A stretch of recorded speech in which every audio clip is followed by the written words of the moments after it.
Hello and welcome to all. In this video, I am going to present before you a small practical problem on cost sheet. The very essence of cost accounting is the ascertainment of cost, recording of the cost, and analyzing the costs. We have in the earlier videos have discussed about the various classification of costs. Primarily, there are three classifications, that is element-wise classification, behavioral wise classification, and functional wise classification. We are incorporating all these three classifications into cost sheet so that we can record the costs in a systematic manner. Let me explain you this process with the help of a small problem. In this problem, the information regarding manufacture of 5,000 units have been given for a particular period. The following data relate to Karnataka Manufacturing Limited for the manufacturing of a standard product for the month of January 2007. Raw materials used were rupees 1,80,000, direct wages paid 1,40,000, machine hours worked 8,000 hours, machine hour rate is 10 rupees per hour, office overhead incurred 10% of works cost, selling overhead rupees 2 per unit sold, units manufactured 5,000 units, units sold during the month 4,200 units, selling price per unit rupees 120 per unit. Prepare a cost sheet so from the above information. As we know, the cost sheet is statement of cost. It is used for ascertainment of cost either on the basis of cost center or on the basis of cost unit or put together. A cost center may be a place or cost center may be a person. Here in this problem, we are preparing the cost sheet for a particular period in which 5,000 units were produced. The first part of cost sheet, as we know, consisting of all the direct expenditures or direct costs. Put together, it is called as prime cost. Let us start with first item, raw materials used. So raw material used in the production of units is a directly chargeable item or direct cost. So here we have taken raw materials used 1,80,000 rupees total cost. Since the total units manufactured from these raw materials is 5,000 units, if you divide this 1,80,000 with 5,000 units, you will get cost per unit, that is 36 rupees per unit. The next cost is direct wages. Again, it is a direct cost. So let us take it in the first part of the cost sheet. Direct wages paid is 1,40,000 for a total units manufacturing of 5,000 units during the month of January 2007. If you divide this total cost with the total units produced, that is 5,000 units, you will get the cost per unit of wages or cost per unit of wages paid 28 rupees. We don't have any other direct costs such as power consumption, etc. So let us total these two direct costs, that is direct materials in the form of raw materials used as well as the direct wages paid. Put together is 3,20,000, that is called as prime cost. The prime cost per unit is now 64 rupees.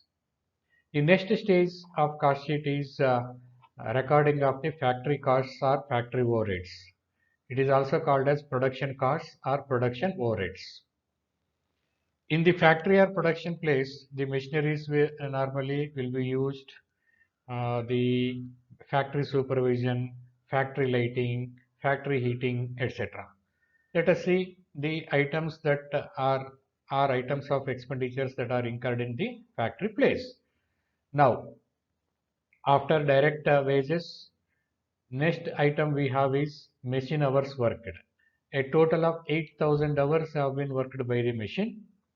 And after estimating the total expenditure for the particular machine or machines in the factory place or workplace and divided with the total number of hours worked, the estimated cost of each hour of machine worked is 10 rupees. Now let us take this in the factory overheads. 8,000 hours into 10 per hour. The total becomes 80,000 rupees. This is for 5,000 units. If you divide this total factory overhead or factory cost or works cost, so with the number of units manufactured, then we will get the factory overhead per unit, that is 16 rupees. Since there are no other factory overheads, let us total up prime cost plus factory overheads. It will become the works cost. The resultant amount is works cost. The total works cost is 4 lakh rupees. If you divide this total with the 5,000 units manufactured, you will get per unit, that is 80 rupees. Works cost per unit is 80 rupees. Then we will add the administrative overheads are office and administrative overheads here to the works cost. Office overheads incurred is given, that is 10% of works cost. Office overheads are normally the expenditure incurred in the office and administrative function of the business, like accountant salary, then the management expenditures, etc. It is given at 10% of works cost. The total works cost was 4 lakhs. And it is multiplied with the 10%. You will get 40,000 rupees as total administrative or so office and administrative overheads. If you divide this with the total units manufactured, you will get per unit administrative overhead, that is 8 rupees. If you add up works cost with administrative overheads, you will get cost of production, that is 4,40,000. Per unit it will be 88 rupees. This cost of production is for 5,000 units manufactured during the year. And each unit cost of production for each unit was 88 rupees. Now let us move on to adjustment. It is given in the problem that units sold during the month was 4,200 units. That means remaining 88 units were not sold. They are in the stock. That is the reason why we have to deduct the closing stock from the total number of units manufactured. So 5,000 units manufactured minus 4,200 units sold as per the problem. Remaining 800 units are the units in the stock or closing stock. The cost of production for each unit was 88 rupees. If you multiply that with the total number of units in the stock, you will get the value of closing stock or total value of closing stock, that is 70,400. Nothing is to be taken here because this is just adjustment of the closing stock. This will neither adds to the total cost or this will not a subtraction from the total cost. This is just segregation of the total units manufactured, closing stock and units sold. Now the remaining units are 4,200 units.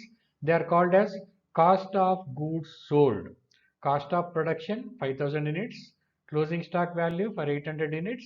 Now cost of goods sold, that is for 4,200 units. Remaining amount is 3,69,600. Per unit remains same, that is at 88 rupees. Now we will add selling and distribution overheads for this, because selling and distribution overheads will be added only to the units sold, not on the units in the stock. That's why we have taken closing stock here and we have separated that from the total production, and we have taken only cost of goods sold. For that we are adding selling and distribution overheads. This is rupees 2 per unit sold. It is given in the problem. Now rupees 2 into total units sold is 4,200 units. This is given here in the problem, 4,200 units. It will become 8,400 rupees.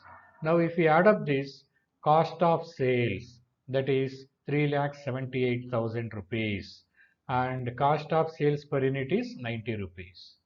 And in the problem, the selling price per unit is also given, that is 120 rupees per unit.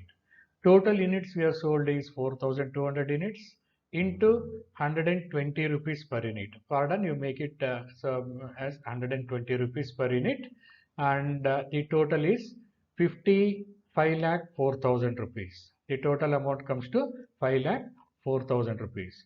Per unit is 120. Now, if you deduct the cost of sales from the total sales, the remaining amount is profit. The remaining amount is profit, that is 1,26,000 rupees. 120 rupees per unit minus 90 rupees cost of sales, remaining is 30 rupees. So this is how we will prepare the cost sheet. We will ascertain the costs incurred for a particular activity, like here manufacturing of a batch of 5,000 units in a particular period of January 2007, that is a month, and we have ascertained the total cost. We have also ascertained cost per unit, and we have also ascertained the value of closing stock. We have also ascertained the profits, total profits for this activity, and also total profit per unit. This is how a cost sheet is to be prepared.